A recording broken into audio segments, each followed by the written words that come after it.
Hi, everyone. It's 6 o'clock, so we're going to go ahead and get started with our presentation. Thank you so much for joining us. My name is Simone. I work for Baystate Health, and thank you for joining us for Demystifying Hospice, What is Fact and What is Myth. After the presentation, there will be time for questions. We just ask that you use the Q&A. We won't be using the chat function, but we will take questions in the Q&A, and we will be sure to get to those at the end and leave time for questions. So thank you so much for joining. I'm excited to introduce our presenters, Dr. Emily Zametkin from Baystate Hospice Medical Director and Baystate Health Palliative Care Physician, and Sherri Langevin, Manager of Hospice Operations for Baystate Hospice. So we're thrilled to have their expertise with us today, and they'll be going through a lot of great information. So thank you so much for being here. And with that, I will turn it over to both of you. Thank you so much. Thank It's you. truly an honor to be here, and we're so excited to be able to talk about a topic that we both care deeply about. The title of today's presentation is Demystifying Hospice. And to start, I think it's helpful to zoom out a little bit and talk about the different types of care that's delivered at home in Western Massachusetts. So this slide helps illustrate the differences between home health, palliative care, and hospice. You'll see that home health, the initiation of home health services is usually following an acute care hospitalization, or you may be referred to home health by your physician for increased support at home. There are rehab services associated with home health, wound care, medication management, and then there's palliative care. And I like to think of palliative care as an umbrella under which hospice falls. So palliative care is a big umbrella. Patients can receive palliative care while they're still getting full medical treatment otherwise for serious illnesses. And then there's hospice, which it represents a subset of palliative care, which is for patients with a life-limiting illness and who have a prognosis of 6 months or less, as defined by the hospice medical director or another healthcare provider. Palliative care, the focus is really on symptom management, goals of care, advanced directives, making sure that we're trying to maximize quality of life while living with serious illness. And that's also the focus of hospice. Hospice is usually introduced later in the disease course and is introduced when we have limitations on the type of care that we um, can provide, knowing that maximum medical interventions are still not staving off the progression of disease. Um, the focus of both palliative care and hospice is really taking an interdisciplinary approach, so a wraparound support network for patients who are living with serious illness. And as you'll see, you can go to the next slide. The services look a little bit different. So again, palliative care, there's pediatric and adult palliative care. This is for patients living with serious illness. It is for patients with wide variety of illnesses, anywhere from heart failure to end-stage renal disease to cancer, to dementia and Parkinson's disease. And under that palliative care umbrella, there's hospice care.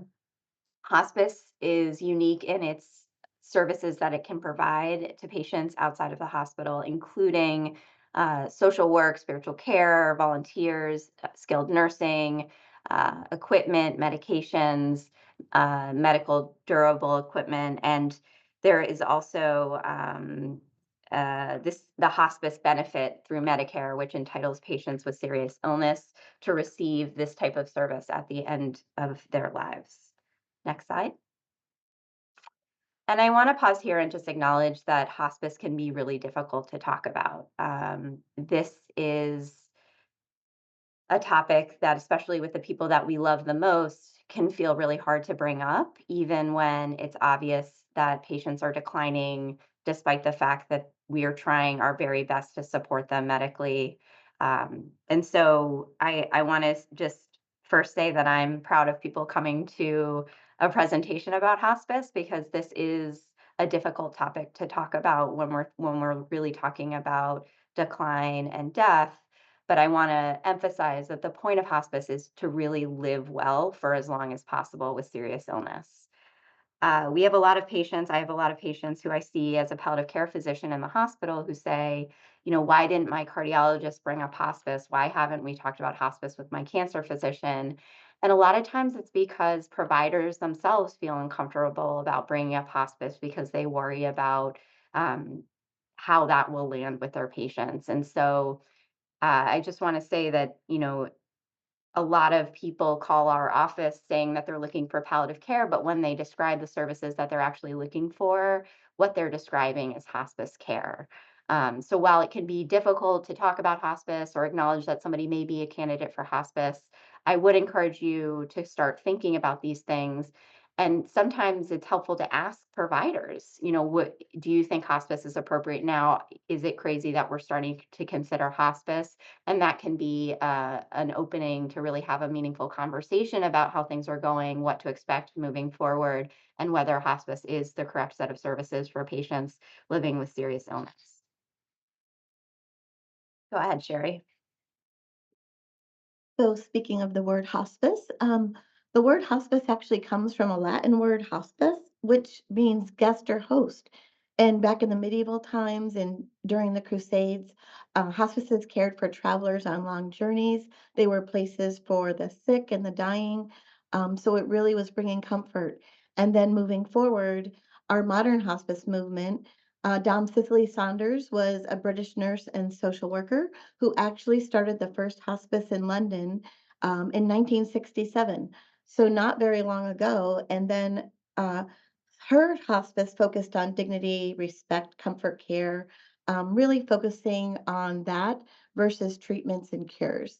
And then in 1971, Florence Wald was a nurse and former dean of the Yale School of Nursing right in Connecticut. She actually founded the first hospice after studying with Dom Saunders, and that first hospice was started in New Haven, Connecticut. Then in 1983, Congress made hospice a benefit of the Medicare program. And just some basics that we're often asked about hospice. Who qualifies for hospice? Hospice is for any age with a person with a life limiting illness who has a prognosis of 6 months or less. That's best guess. Obviously, people can stay on hospice for longer than 6 months. We have people staying on for 6 hours, and we have people staying on for much longer than 6 months. This is if the disease runs its natural course, but we realize that there's really no crystal ball that we can look into to kind of know what the time frame is. So, as Dr. Zametkin said, it's always good to have that conversation with your providers so that it just kind of opens that conversation. Where can you receive hospice care? Anywhere you call home. So we have met people in their private homes and residences. Some people are with families or friends during this time, so that there's more of a network and a caregiving network. They've made those arrangements. Skilled nursing facilities or assisted living. We're able to have contracts with all of those so that we're able to supplement the care that people are already receiving in those facilities. Memory care facilities is another place that we go, group homes, and hospitals. Hospitals, if it's necessary for additional symptom support, we are able to connect with our Baystate facilities here at Baystate Hospice. And the expense of hospice. Oftentimes we hear all of these great benefits and we're wondering what is that going to cost. And the good news about this is that hospice is covered by Medicare, Medicaid, and private insurance plans. They all have a hospice benefit, and that benefit includes the patient's related medications, all the supplies needed, and equipment. So um, there is no cost to hospice. Once you decide to come on to hospice, I think one of the most beautiful parts of hospice is the interdisciplinary team. So our team truly is interdisciplinary. We're looking at the whole person through all different lenses. So at the center of this whole care is, of course, the patient and their team of caregivers. That could be family members, friends, people from the community, um, people come together to help support that patient. They're at the center of the care. We have that person, as we'll talk about later in the presentation, is able to keep their primary care provider or their specialist. So they stay involved in the care along with our medical director. The nurses, of course, are a big part of the care. Each patient gets what we call a case manager, who's the primary nurse for that patient. Each patient also has access to the social worker, the hospice aides to provide personal care and supplement that. Other team members that can vary between hospices. Here at Baystate, we have a massage therapist. So that would be an extra team member that would be available to the patient. Bereavement coordinator, we'll talk about after death. We stay in the picture for another 13 months. So we will be there to support the bereaved and also spiritual care coordinators. Spiritual care is not just about religion. You know, there's a lot of fear around death. There's questions around it. There's anxiety. Our spiritual care coordinators are specially trained for this time of life, where they're going to provide the support and help people with their anxiety and how to focus on what's important to them. And then our volunteers. Volunteers, hospice was started by volunteers, and volunteers are a huge part of our team. It's actually a regulation to have volunteers as part of our team, and that is because we know how much they can add, and we'll talk more about that later in the presentation as well. And And who I'd can like to just receive? yo, Oh, go go ahead. ahead. Oh, no, I just wanna I just love the way that you presented that and just wanna underscore how special it is to have a team that's made up of so many wonderful interdisciplinary trained, providers really supporting the patients and caregivers. And I do think this is what sets hospice apart when we look at palliative care, home care, things like that. Often patients with serious illness are left kind of without that continuity of care, and that's where the hospice team, I think, can be really valuable in getting to know patients and families, and not only attending to the patients, but also the caregivers and the people that care about the patient. That is a huge part of the work that we do, is supporting those people that are supporting patients through end of life. Sorry to interrupt. Thank you. No, I appreciate that. Thank you. And also that these folks are there to support the patient, but also the caregivers. Mm. And so, you know, the nurse obviously is for the patient, but education, that all comes from, you know, educating the caregivers. We know this is something new for most people. So it really is for the whole family. And who can receive hospice? Hospice is not only for cancer patients. I just gave you the answer. So, hospice is available to anyone with a life-limiting illness. People sometimes don't realize that. They're not sure, you know, if they can qualify.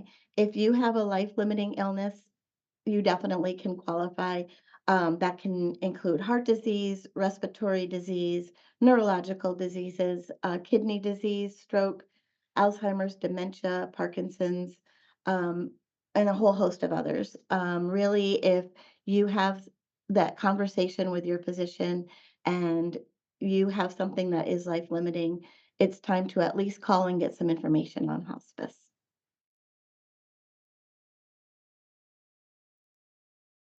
So we wanted to run through some misunderstandings about hospice that we hear frequently, because I think there is a lot of unknowns when people are approaching the time in their lives or their loved ones' lives where hospice is being considered. So we wanted to focus on kind of some of the things that we hear and address the truth behind what hospice is all about. So one of the things that we hear is, my hospital or my doctor will tell me which hospice will care for me, and we want to make sure it's clear that you have a choice in who cares for you, like you do for any other medical care that you receive. And so we encourage patients and families to look at different agencies and read about them. We'll give some resources towards the end of the presentation about how to select the right hospice agency for you, but it's certainly the patient's choice who they select for hospice care. The next is about seeing doctors. So there is a myth that hospice patients can no longer see their doctor or go to the hospital. And in truth, when you sign on to hospice, you actually have choice in the doctor or nurse practitioner or PA that can continue to take care of you. Some patients and families choose to stick with their primary care provider. Some choose a subspecialist like an oncologist to be their main doctor, and those physicians and providers are integral to the plan of care for hospice. So we encourage them to continue to care for patients, to continue to see patients, and they are important partners for me as a hospice medical director in co-managing the care of patients. And I think that's really important, especially for patients that have begun to rely heavily on a specialist, say on an oncologist or a kidney doctor or a heart failure doctor. Those become a huge part of the way that patients are cared for, and those relationships really matter. So we definitely encourage ongoing relationships and care partnerships moving forward, even if patients are on hospice. And hospice patients can also go to the hospital for symptom management if that's part of the hospice plan of care. We do encourage patients and families to call hospice first so that we can try to see what we can do to support patients outside of the hospital if that's appropriate. But there are certain circumstances where that's not possible, and we want to work as closely as possible with patients and caregivers to figure out what's the next best step for their care. Next slide. We also hear often that hospice care is only for those with a few days or weeks to live, or we're not ready for hospice, or hospice can only be provided for 6 months. And as Sherri alluded to, we have patients that stay on hospice for a variety of lengths of time. We've had patients on for years, we've had patients on for minutes. And we always encourage people to reach out to hospices sooner than they think they need to in order to establish relationships and allow the hospice team to really get to know patients and families so they can deliver the best care when there's not an emergency. So, I would encourage people to reach out sooner than they think that they need to, only because it's important to trust your hospice team to have those relationships in place for when you really need them. Um, Again, hospice can be provided for more than 6 months. The hospice length of stay is thought about and looked at by Medicare, and um, is is the appropriateness to continue hospice care for patients is reviewed on a fairly frequent basis by the entire hospice team, making sure that that's an appropriate model of care given where people are in their disease course. But again, there's huge variation in how long patients end up staying on hospice care. And we encourage people, and we like to take care of patients for as long as possible, again, to make sure that we're there when they truly need us. Towards the end of their lives. There has been data that's been published that shows that patients that receive hospice care um, actually can live longer, and that is in part because their symptoms are better managed than without hospice care. So patients in 2022, the average length of stay was 95.3 days. And again, some stays are longer, some are shorter. And we always hope to be able to provide care when patients are feeling well. I think another thing that we face or hear is that hospice is giving up. And I think it's really important to reframe that actually for the well-being of patients, because I think most patients, and there's exceptions all the time, but I think most patients want to keep living, and they really want to be present and able to complete treatment and to feel good and to, not be living with a life-limiting illness. But at a certain time or at a certain moment, there comes a point when the treatments that we're providing are no longer working, and their bodies are beginning to fail. And that is not a reflection of their will to live, their willingness to go through more for more time, any reflection on their strength as a person. It is literally that their bodies are failing despite maximal medical intervention and effort on their part. And so, I think it's important just to think about how we think about death and dying, and how, we conceptualize a person's willingness or unwillingness to die. And so I think I think we try as providers to really continue to walk the path with patients, even as they decline and die, because it's important for them to feel like they're being held even as their lives come to a close. And so hospice is in part about dying and hopefully dying peacefully, but it's also about living well. And so a lot of what we're doing is trying to maximize whatever time is left with patients. And that's about providing comfort, trying to improve quality of life, honoring patient wishes, and really providing support to the family and caregivers and whoever else is important to the patient. We do 13 months of bereavement support after a patient passes on our service.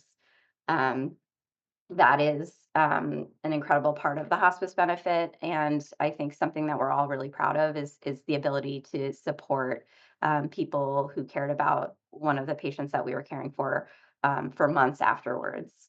Another rumor is that hospice hastens one's death. And again, there's been studies that show that patients who are enrolled in hospice tend to live longer than patients that aren't, with the same medical problems. And in part, that is because of good symptom management, wraparound support, somebody to call in the middle of the night if things aren't going well, and a focus on quality of life and comfort.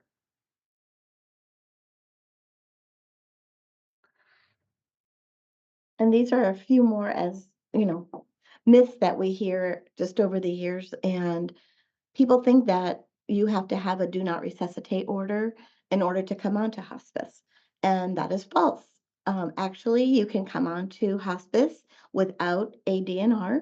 Um, Part of what we do as a hospice team is work with each patient, each family, talk about what some of their fears may be or surrounding that DNR, do not resuscitate order, and just provide continued education in light of their goals so that when it comes time and maybe they will come around and be more comfortable with it, we can provide the education and support that the family may need to make that decision. Um, just taking the time to do that, we find that many people can share their fears about what they're thinking, and we can kind of answer their questions. And we can have a social worker or the spiritual care team come and we can have conversation about it so that everybody's on the same page. Um, Other myths that we hear, are you required to give up all of your medications? Absolutely false. Patients are not required to give up their medications. Again, what we'll do is once the person comes onto hospice, that primary nurse is going to go and sit down with the patient and go through all of their medications that they're currently taking. Oftentimes, the nurse is helping the patient understand why they're taking some of the medications and wondering, because oftentimes we find that patients aren't even sure why they're taking some of the things that they're taking. So we help kind of go through all of the medications, clean all of that up, but nothing can be taken away without first speaking to the patient themselves and to the physician. So um, we work with them, we work with them, we work with their physician. Dr. Zametkin, our medical director, can be involved if their physician might want some extra insight, but we go through all of those medications with them, and it's the patient's choice, and we work with them on that. We also help provide education because sometimes people are coming to a point in their life where medications can do more harm than good. So we help provide that education as well. Are people sedated so they sleep all the time? False. That is not our goal, and we will work with the goal of the patient. So patients are not automatically sedated. Pain and anxiety management are always one of our goals of care, but we only give appropriate medication as prescribed, and we always start with the lowest of dosages. Um, and then if as symptoms persist, that may have to change. But we definitely work with the patient on what their goals of care are. And oftentimes they're getting input from their caregivers or family. But we definitely, I don't know if you want to say anything more about that, Dr. Zemekin. Yeah, I think that is You nailed it. So it's really about talking to patients and families and shared decision making around what's most important. Certainly, as you mentioned, that pain management and anxiety management is a huge aspect of what we do, but it's not the only thing that's important to many patients. And so we really try to listen and hear what their goals are and work with them to see if there's alternative medications that we can be using, if there's um, fear about certain medications. A lot of what we're doing is educating patients and families around the use of some of these medications. And I think one of the things that I really value is because we have this interdisciplinary team made up of nurses and spiritual care and social work. We come together and talk about patients every 2 weeks and review the plan of care and try to take a very tailored approach to symptom management with the acknowledgement that symptoms can be addressed with medication, they can be addressed with spiritual support, they can be addressed with, interventions like going outside or repositioning. There's a lot of things that we can do to help facilitate comfort, and so that's part of what our goal is as well, is working with patients and families about what makes sense for their care. Thank you. A couple other things that people may not know about hospice. Hospice care, as we mentioned, focuses on the whole family and the patient. So it does take a village, and we really appreciate when we have other people that we can educate and bring in. Oftentimes, family patients are a little hesitant sometimes to ask for help. That's a big thing, is to ask for help. But people want to help. And oftentimes, once we get people together, that's a gift that people can give to a patient, is to help during their care. And we will provide the education. It's something that we realize people are not used to doing every day. So the whole family and friends, family, the term we use is caregivers. So those caregivers surround the patient and will help everybody. So perhaps the patient is just fine and feeling pretty good about everything. But if the person caring for them feels like they need to talk to the spiritual care counselor or to our social worker, that's available to them. That's for them too. We'll talk more about volunteers, but we realize that it's a lot to be a caregiver. It's draining sometimes. So we have volunteers that can help give respite. So the volunteer can be with the patient while the caregiver gets a break and maybe goes out to have a cup of coffee with a friend. So we really do care for the whole unit, and that includes the patient and caregivers. And that speaks to our bereavement program. As Dr. Zametkin mentioned earlier, that's a real great piece of this whole program, is when that patient dies for 13 months, we're going to stay in the picture afterwards. So that often brings the patient themselves some peace of mind as well, because sometimes people feel guilty about dying and leaving their loved ones behind. So it's nice for them to know that we are going to be in the picture for 13 months caring for their loved ones. And it's great support for the caregivers as well. Sometimes people in the beginning might have a lot of family friends giving support, but then people go back to their normal lives. And maybe it's 3 months or 6 months down the road, and the caregiver is realizing that their person is gone and they need some help.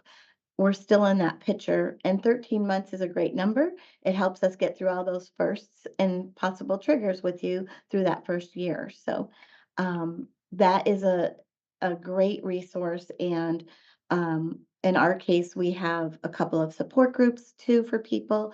That's all a really important piece of the hospice program that sometimes people don't realize continues on. And as Dr. Zametkin mentioned, how do you know how to choose a hospice? So there's a few things to consider, because although we all follow the same Medicare guidelines, and that is overseen, it's the same for everybody. We all do things a little bit differently. So one thing that you can do is check out the star rating. That is based completely on our our bereaved patients' feedback. So this site, medicare.gov/care compare, is a great site. You can check that out for home health agencies. You can check it out for hospices, skilled nursing facilities. They all are part of this Care Compare. And proud to say that Baystate Hospice is a 4 out of 5 star rating. So that's an excellent rating. And that's based purely on feedback from all of the people that have had our services. Continuity of care. In our case, Baystate Hospice is affiliated with Baystate Medical Center, Noble Hospital, and Wing Hospital. So the good thing about that is for continuity of care, you're able to keep Baystate in from your provider to the hospitals and right through to the very end of life. How long has the hospice been operating in the community is very important. Um, Proud of our home health and hospice agency has been in the community since 1914. So we've been around doing this for a long time, and that longevity means a lot because we have a lot of long-term people here that have been doing this for a long time and really love what we do. Is the hospice you're looking at a We Honor Veterans partner? Baystate Hospice is a level 3 We Honor Veterans partner. What that means is every patient that comes on our service, we ask if they are a veteran. We ask what branch they served in and when they served, and we also ask what their experience was. That's really important, even to what Dr. Zametkin alluded to earlier. When we're doing patient care, if we know that somebody has had a traumatic event or moral injury or PTSD, anything of the such, it may help us look at how we're caring for that person differently. We also have a great veteran to veteran program where we will match a veteran volunteer with a veteran patient. So oftentimes a veteran patient feels comfort in that. They can actually talk about anything that they happened to have happened during their time in the service that maybe they don't want to share with other people. So that gives them a comfortable place to do that. And that may be what they need at end of life to bring themselves some inner peace. So we're proud of our veteran program. We also give a appreciation certificate to every veteran with the emblem. Their name is imprinted on it, and we do a pinning ceremony for them. So that's been really important to a lot of our patients, and that's a good thing to ask if you're checking out different hospices. What services do the volunteers offer, and what type of screenings and trainings do those volunteers do? Another important question, we're all, as I mentioned, required to have volunteers, but how robust is that program?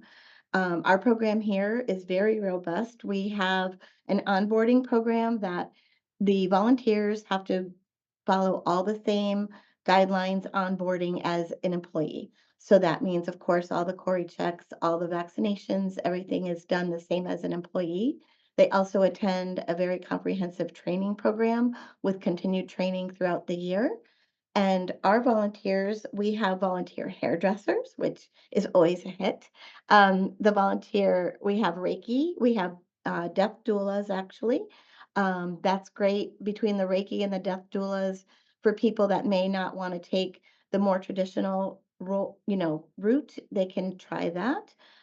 We also have people that walk your pets. We have Eucharistic ministry. We have volunteers for caregiver respite and just companionship. Sometimes maybe the patient isn't even alert and oriented and sleeping most of the time, and maybe the spouse would really love someone to talk to or watch their favorite TV show. Um, I once had a gentleman call me to say he needs somebody to watch the baseball game with him because his wife knew nothing about baseball and he wanted to enjoy a game with someone who understood it. So we meet all of those needs with our volunteers. They're a great part of our team. What additional services does this hospice provide? Again, I mentioned that we have massage therapy.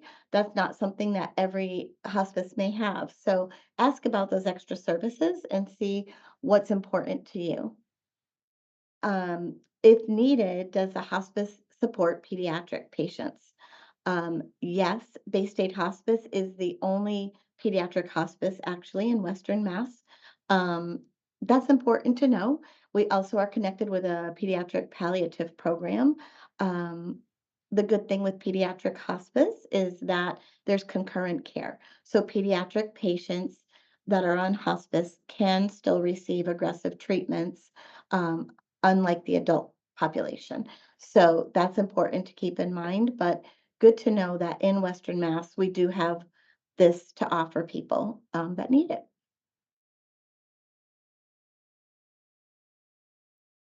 Awesome. So next step. How do you get a referral to hospice? The good news is you don't actually need one. Anybody can refer to hospice. So patients can call us themselves. Family members can call for other family members. Certainly providers refer patients. But you don't need a doctor's referral to set up a hospice admission or hospice informational. Um, I always recommend initiating contact with a hospice early, even if you're feeling like it's not the right time to enroll in hospice, getting information, knowing what the timeline for admission usually is. These are things that are really important to know because, again, we find that so many people are referred at the very last minute when there is a crisis, and that creates such a stressful situation for patients and families. So really kind of that first initial contact, I think, is really important. Getting more information, there's not a commitment that needs to be made. But I think, you know, here at Baystate Hospice, we're always happy to provide information, talk about hospice. Um, but checking out other hospices, seeing what other people are saying and providing, I think is really important too. So our phone number is here. Are here 24/7. Which is another benefit of hospice that I didn't explicitly say, is that we have a nurse who works 24 hours a day. So if things come up in the middle of the night and a patient needs to be seen, there is somebody that can go make visits, which is hugely, hugely different than the way that the rest of the medical system is set up, where, it's really hard to get a physician on the phone after hours for adults in most cases. And there's, I think, no real opportunity to get a nurse to come out in the middle of the night if you need it outside of hospice. So those are things that really we feel like provide a lot of comfort to patients and families, knowing that there's always going to be somebody on the other end of that phone. Our number is here. We have a website, and we're always happy to talk and answer questions. And thank you. Um, we're happy to answer questions. We really value this opportunity, and thank you for your time and listening. Yeah, thank you. Well, thank you very much. I really appreciate how you started off with just acknowledging that it is a difficult topic. And I think the overview you provided just really brought a lot more life to it, and humanized the experience a little bit, and just kind of made it seem a bit more personal in touch. So we did have some questions that came throughout the presentation. I think some of them may have been answered throughout, but I'll still go through and ask those questions. So first one we had says, you mentioned it's up to you to choose your hospice agency. What things should you weigh when making that decision, and how do agencies differ? So I think you did touch on that, but if there's anything else you wanted to add. No, I think I would just echo that. I think Care Compare is really helpful. I think, you know, it's it's helpful to just ask around. I think especially in Western Mass, people get a rep, know somebody who is on hospice or have worked with different agencies. So, if you know that, a family member or friend has had an experience with an agency, kind of just getting information about how it went. And then I think it can be valuable to talk to different agencies too. I think everybody has a little bit of different flavor. Again, Medicare is highly regulates hospice care. And so there's kind of a set of services that come with hospice care, despite what agency you're using. But I think the way that teams approach care can be different. The medical directors are all different. The nurses are all different, and just getting kind of a sense of whether you're a good fit for a team is also helpful, I think. Mhm. Yeah, thank you. Another question was that this person had heard that people could be, quote, kicked out of hospice. What prompts that decision? Yeah, that's a great question. Mhm. There are a couple of different reasons why patients are discharged from hospice.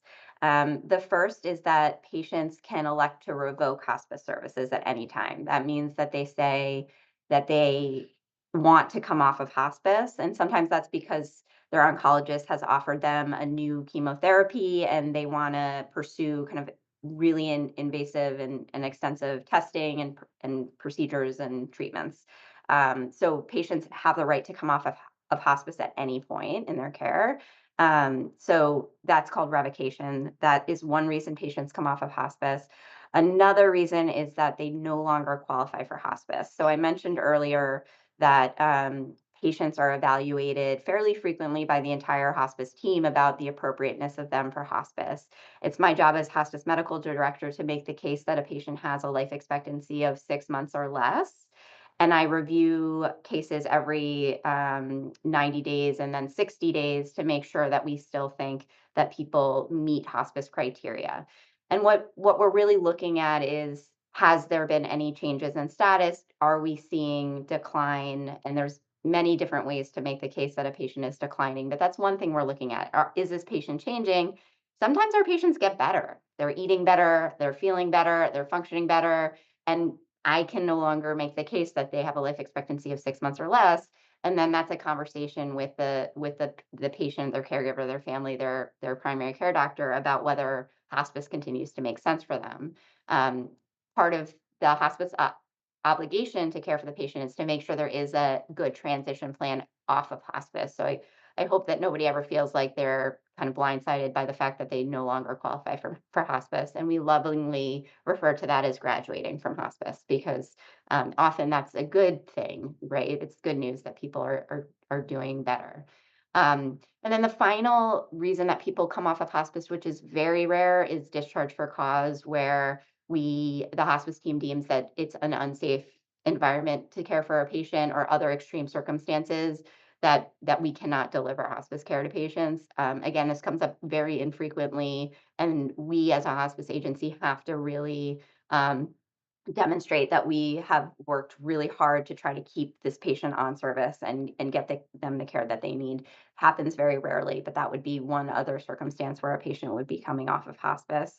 Um, I think I don't know what our actually I should I don't know off the top of my head kind of what our live discharge rate is or the amount of people coming off because they revoke hospice or they they stabilize and do better or they're discharged for cause, but it's very low. I try really hard to if hospice continues to be a good fit for a patient to really keep them on our service because I think that's an indication actually if they're doing well for a long time that they're really benefiting from the services that we're providing.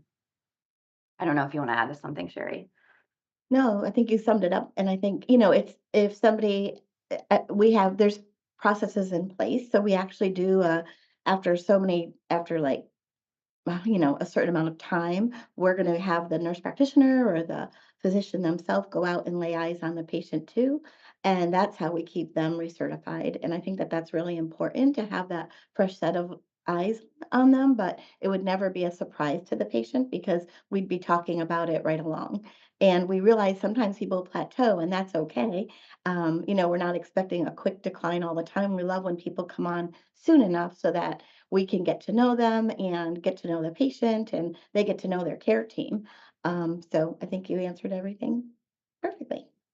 And I will just add quickly that there's no limitations to coming back to hospice. Oh, right. So people don't like run, they don't there's not like a time frame that you can be on hospice for. There's not a number of times you can come onto hospice and go off of hospice. So, sometimes we do, it's not often, but sometimes we do have conversations like your loved one, you are getting better. But things are going to change. We know that they will. When they do, please call us back in because we want to be caring for you. We would just want to make sure that we're doing it within the Medicare guidelines. Thank you. And another question, can I get hospice if I live alone and don't have a support system? That's a really good question. Yeah. I will say, I think part of the hospice team's role is to assess whether we can safely provide care for patients. And part of that is making sure as patients get sicker and decline, that there is a plan in place for their care. Um, I think we have a perception of death, I think due to media, culture, whatever, that, you fall asleep and you don't wake up and it's quick and, you know, but the truth is a lot of people with serious illness decline slowly over time and need more and more help. And that looks differently for every patient.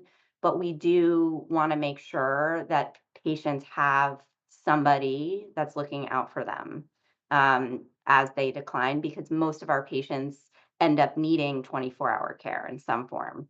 And so I would say that, we definitely don't exclude people who live alone and don't have a support system. We definitely start the conversation about what the plan will be pretty early on in the hospice journey, because from my perspective, I really want to make sure that, patients get the care that they deserve at end of life.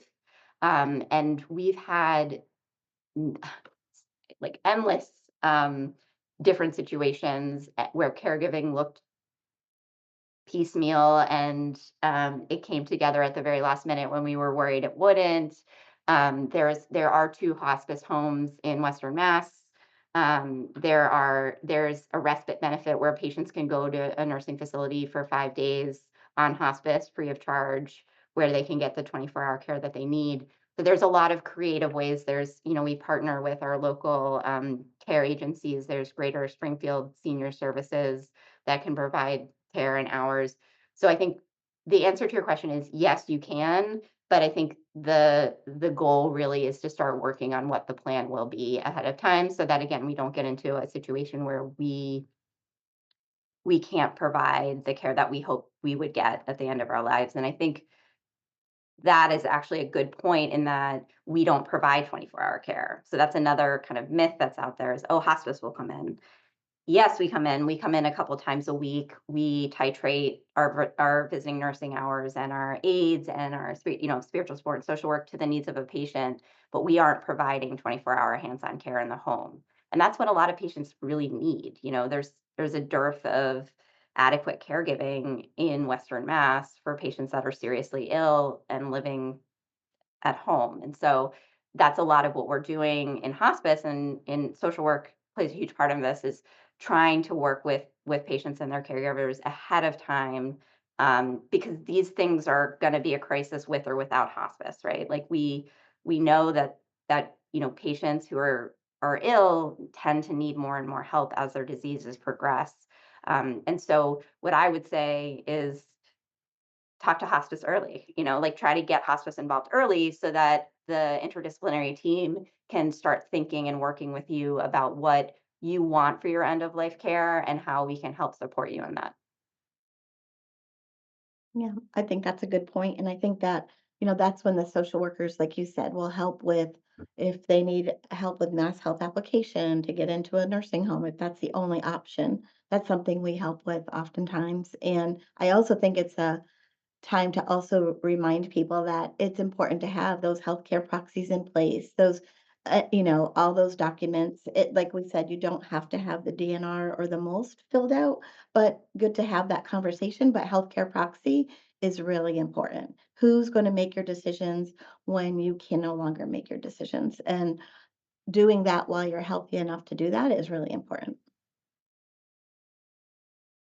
Thank you. The next question, are death doulas part of the hospice program? I know you did mention they were, but maybe if you can elaborate a little bit more on that role.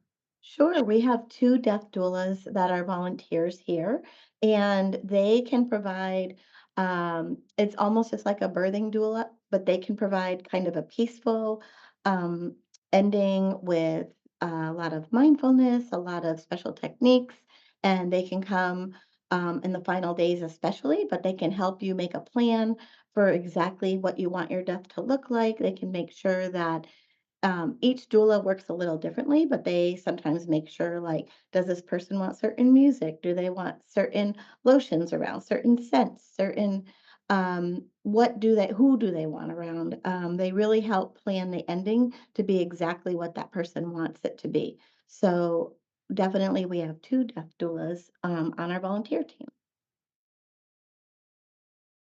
Thank you. There was just a few questions about whether people could get this presentation, so I'll just jump in and say we will send this out. We will send out the recording as well to anyone who attended or wasn't able to attend but had registered to attend. Um, let's see, some more questions. What is the typical timeline for admission? If you've established a relationship prior to true need, does care begin as soon as it's needed? Great question. Mhm. We try to take people as soon as we can. I think I think when we know of a patient and family, it's a little bit easier. Like if we've already like the referrals into our system, we have a relationship. I think that that can expedite things. I think the goal is to get people on within 24 hours. There are days where that's possible, and there are days where that's not possible. And I think again, that's why I would say earlier is better, because it's so hard when like there's a crisis at home, and it's usually symptoms. It's usually a lot of pain or shortness of breath. The patient doesn't want to go back to the hospital, and they're not on hospice yet. And then families are left scrambling, calling around, trying to get them on service. Um, we certainly, I am really proud of our team in this. I mean, our nurses and our administrative team in really going like jumping through hoops to try to get people on when they need to come on. And so I will say, like, we work really hard to make it happen, especially if there is a crisis. But again, I would plan that it's going to take 48 hours just so that that that could be the expectation going in, and then you may be pleasantly surprised. But I do really encourage people to not wait until that last second, because that's incredibly stressful for everybody. Yeah, I agree. It's the way we do it here at Bay State, and every place is different. But if you just wanted to get information, if you know you've got that diagnosis that down the line could be life limiting, what we start with is an informational visit where the social worker comes out. It's great because it's a very good calm conversation. It's a chance for the people to ask any questions that they could think of. Oftentimes people get many family members there, so everybody is hearing the same thing. We've got some great booklets we give to people that kind of spell out everything about hospice, and they're just gathering information. And if that person has the diagnosis and they qualify right then, walking, talking, that's great. That's when we like to have people come on because we don't have to be in the picture all the time. In the beginning, if people are feeling pretty good and there's no symptoms, we'll just come in and check on you even once a week or once every other week. We don't always have to be there in the picture, but then you're already on service. So then when the symptoms do start coming, when things do start progressing, we're there in we're there right away versus having to wait to come on service. So oftentimes people think, when should I come on? And just like Dr. Zametkin said, the sooner the better. Once you know you have that diagnosis, we love it when we get to meet the patients and who they really are, who are they as a person, so we can get to know the whole person and what their wishes are and what their goals of care are. So much better than when we're trying to get that information from maybe a family or friend. It's not the same as that patient. And that patient should have the right to meet their team and get to know who's going to be taking care of them at this important time of their life. So the sooner people come on, the better. And we don't have to be around very long. We can come stay in the background until you really need us. But then when you start needing things, we're there. And that just reminded me of when you were saying time frames. People don't realize too, like when you come on hospice, we're going to give you medications. Those are going to go, tuck them away if you ever need them. To Dr. Zemeckis' point, if you call in the middle of the night, it's just good to know that you have the medications there in case you need it as an emergency. You may never have to open that, or you may have to open it when you least expect it. So good to know that's always there. So those would be in the home once we get you admitted, and that's always a comfort in the back of your mind too. And then with equipment, at first, you may not need any equipment. If you're walking, talking, and doing great, you may not need anything.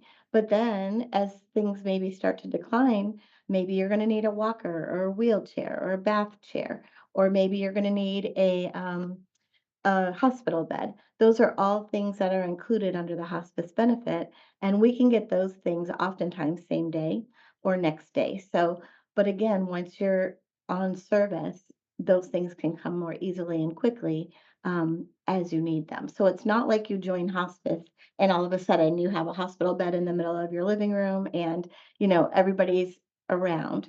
So I think people really need to know coming on sooner than later, and then we take your lead on how often you want us there.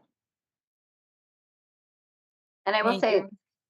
a lot of our, I mean, it's amazing some of our what some of our patients have done, like, on service. Like, we've had people go to Puerto Rico, we've had people go to on cruise to, I don't know, Alaska? I don't even know. Yeah. Go on cruises, go to, travel to Rhode Island, like, these are things that we hope that patients are able to do. And so there's a lot of living that's happening, and I think just to reiterate, like, we love it when our patients are doing well enough and we can sit back, and then when they really need us, we know who they are and we know who these families are, and we really can be there for them. So, my last plug for calling us early, calling Hey, we hospice really want early. you to call early. Just call early. It's hard. It's a big, and we know it's a big phone call. It is It's a a big big phone phone call. call. But it's so much better. It just works so much better because we're not in crisis mode. Thank you. We are getting close to time. I think we can probably do a couple more questions. I'll combine two of them. One person wants to know what are the hospice homes locally, and another person's wondering if Lee, the town of Lee, Massachusetts, is covered by Baystate Hospice territory. Gary, do you want to comment on Lee? Yeah, I'm just seeing. We're actually not in Lee. No, we're not in Lee. We go out, we're in like out far west, we're by in Otis, Tolland, Blandford, Chester, Huntington, all that area. We go up to Hatfields and Hadleys and Amherst in the middle. And then to the east, we're in Hardwick and the Brookfields, New Braintree. We have a very big territory, but Lee is not in our territory. I'm sorry to say. Thank you. I think we can do one last, and then I think we will follow up on a few via email just to make sure we get to all these questions. So, last one we'll do live is if we aren't quite sure a person is appropriate for hospice, but we get palliative involved, will palliative bring hospice up when it is appropriate? Great question. I'm gonna just bounce back to the last one, which was there are two hospice houses in Western Mass. One is it's Fisher Home, which is associated with Fisher. I don't know if it's Fisher Home Hospice or just Fisher Hospice. It's in Amherst. Um, and then there's Harmony House, which is in Chicopee. They are not their own hospice, but they take care of hospice patients. So, for instance, we have patients who are on Baystate Hospice who are living at Harmony House. They have a website. They're a phenomenal organization, and I would highly encourage you to look at that. The next question, palliative care. So yes, so we have inpatient palliative care at Baystate. We have community palliative care, which is a home-based program, and then different insurance companies, different hospitals have different health systems have their own version of community palliative care, and that can look a little bit different. Palliative care. Part of our job is to assess whether a patient is appropriate for hospice, and often they will bring it up. Um, but getting access to palliative care can be difficult because there's a limited amount of providers. The need for palliative care is like grossly outpaced by the amount of palliative care providers there are, especially in this area.